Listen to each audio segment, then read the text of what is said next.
अस्सलाम वालेकुम रहमतुल्लाह। उम्मीद है कि आप सब लोग ठीक होंगे। तो मैटर का साइंस का क्लास है।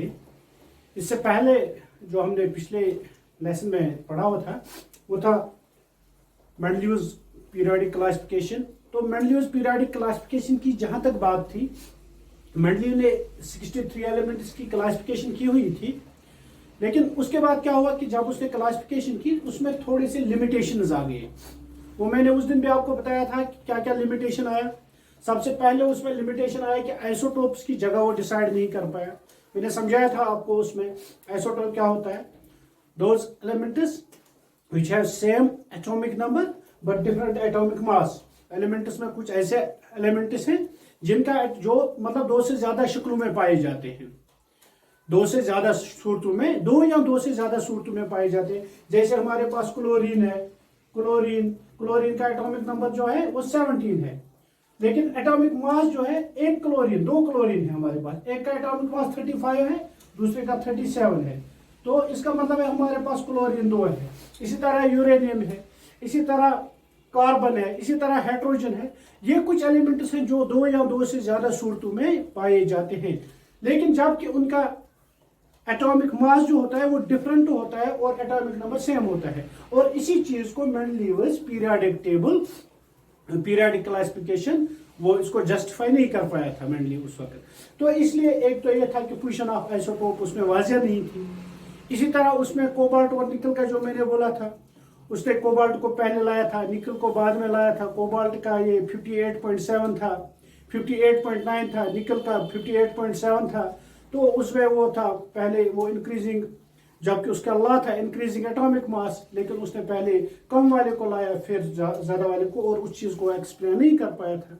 इसी तरह पोजीशन ऑफ हाइड्रोजन जो थी उसके पीरियोडिक टेबल में वो क्लियर नहीं हो रही थी कि हाइड्रोजन की पोजीशन क्यों वहां पे है, कैसे है, क्योंकि वो अल्कलीज के साथ मिलता था, हेलोजन्स के साथ मिलता था, और उसकी कोई सही जगह वहां पे नहीं थी। इसके बाद क्या हुआ, ये कुछ एनोमलीज या कुछ लिमिटेशंस थी मेंडलीव्स पीरियोडिक क्लासिफिकेशन की, जिसकी वजह से मेंडलीव की जो पीरियोडिक क्लासिफिकेशन थी वो फेल हो गई। और इसके बाद एक और साइंटिस्ट आया मसूली, वो आया 1913 में, 1913 में। तो उसने एक और आइडिया दिया। उसने बोला आज तक हम सिर्फ यही करते आए हैं, increasing atomic mass, increasing atomic mass, increasing atomic mass. उसने एक और नई चीज दे दी जिसको एटॉमिक नंबर बोलते हैं। तो उसने बोला atomic number is the best option to classify these elements. For classification we have to use atomic number, क्योंकि एटॉमिक मास जो है उसमें उधर इधर हो जाता है।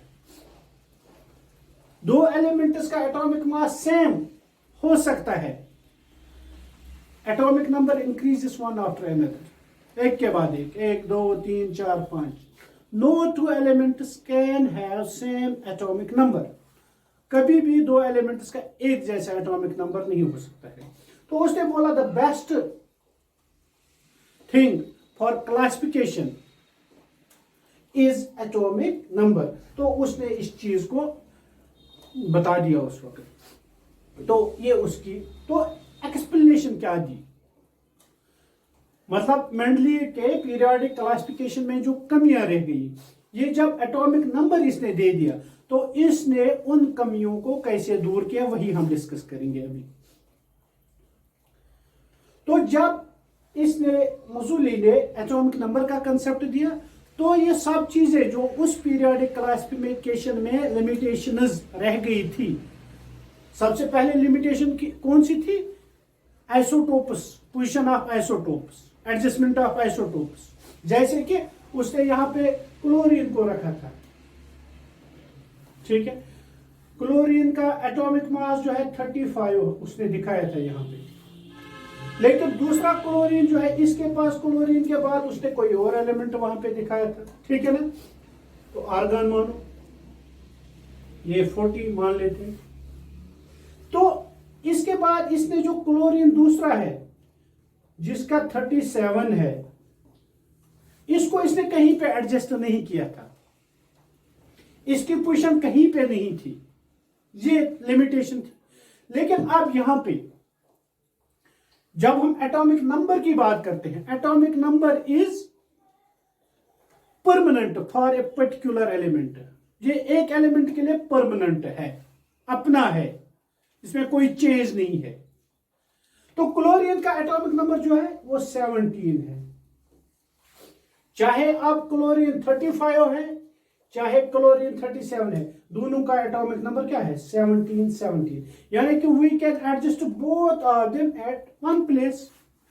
अब यहाँ पे आइसोटोप का मसला ही नहीं आ गया, क्योंकि वो हम ये जो क्लासिफिकेशन कर रहे हैं, it is on the basis of their atomic number and both these isotopes have same atomic number.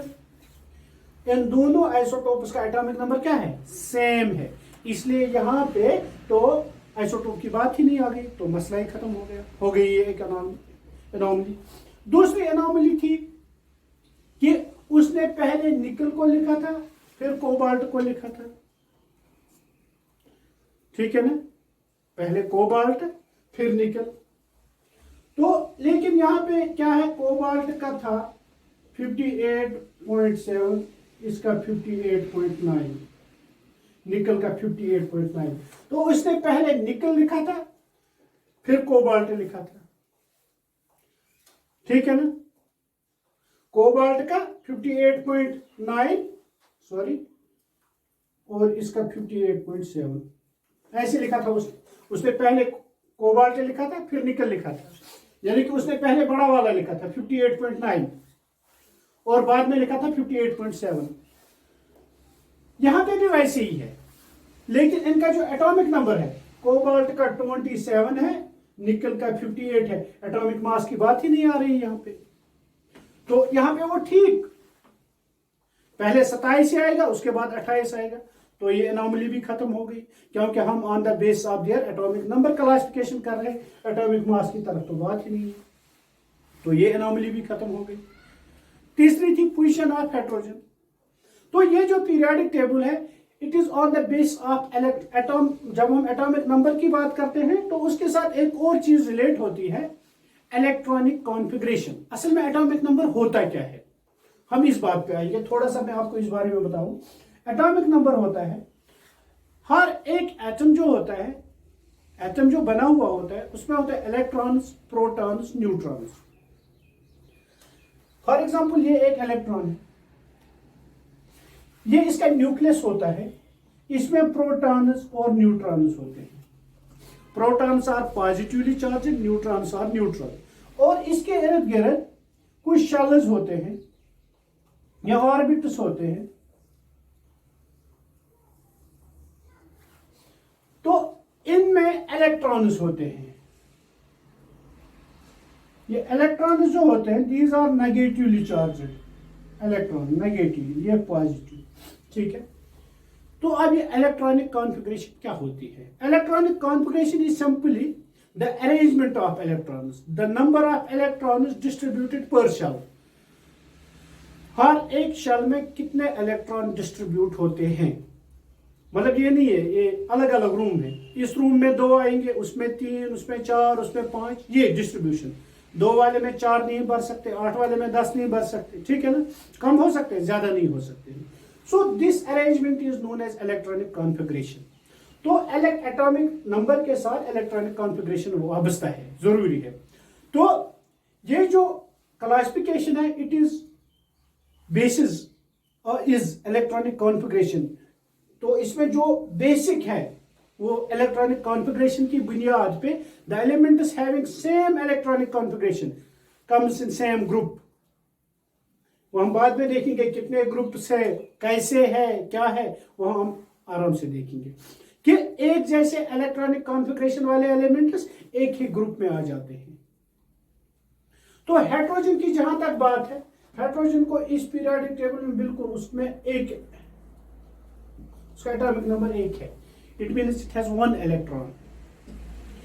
इसका एक शेल, अगर हम हाइड्रोजन की यहाँ पे शक्ल बनाएंगे, ये ऐसे है, इसमें 1 इलेक्ट्रॉन है। अब आप यहां पे देखिए, यहां हाइड्रोजन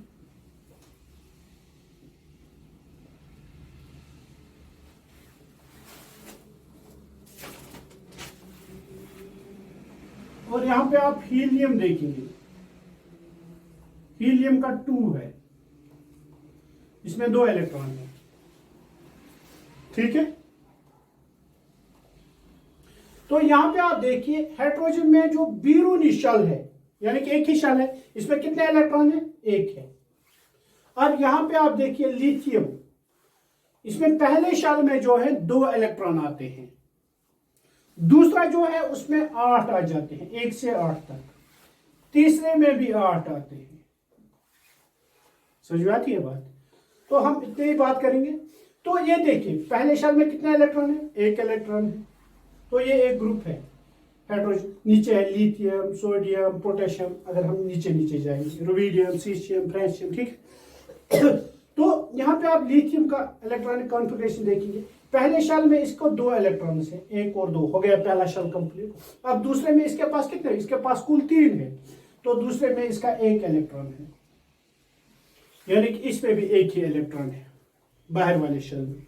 यहां पे सोडियम का कॉन्फ़िगरेशन, ये एटॉमिक नंबर 11 है, यानी कि पहले शेल में 2 इलेक्ट्रॉन आएंगे, हो गए 2, दूसरे में 8, 8 और 2 हो गए 10, बचता 1 है, तीसरे में 1, यानी कि इसमें भी इस शेल में 1 इलेक्ट्रॉन है, 1, यानी कि इनके जो भी बैरूनी शेल है उसमें 1 इलेक्ट्रॉन है। हालांकि जब भी हम ये अल्कली मेटल्स हैं, जब भी हाइड्रोजन को हम लेते हैं, hydrogen is treated as separate, लेकिन due to its electronic configuration which is similar to these alkali metals, इनके इलेक्ट्रॉनिक कॉन्फ़िगरेशन की वजह से जो सेम है इस ग्रुप के, इस वजह से इसको यहां पे रखा गया है। लेकिन जब हम प्रॉपर्टीज की बात करते हैं तो इसको हमेशा से अलग लिया जाता है। Hydrogen is treated as different element, तो इसको अलग लिया जाता है। तो यहाँ पे ये बात भी क्लियर हो गई कि पोजीशन ऑफ हाइड्रोजन जो है, हाइड्रोजन को यहाँ अल्कली मेटल्स के साथ क्या रखा गया है? सिर्फ एक वजह है उसकी, that is its electronic configuration. So these are the limitations which were in Mendeleev's periodic table and those limitation was cleared by this new modern periodic classification जो थी, इसके लिए जो बेसिस एटॉमिक नंबर था उसने इन सब लिमिटेशंस को clear किया और इसकी बेसिस इलेक्ट्रॉनिक कॉन्फ़िगरेशन बन गई कि एटॉमिक ये जो इलेक्ट्रॉन्स का एडजस्टमेंट है किस ग्रुप में कितने आते हैं। तो इंशाल्लाह कल मैं पीरियोडिक टेबल आपको दिखाऊंगा और उसमें कैसे क्या होता है इंशाल्लाह सब बता देंगे। तब तक के लिए अल्लाह हाफिज।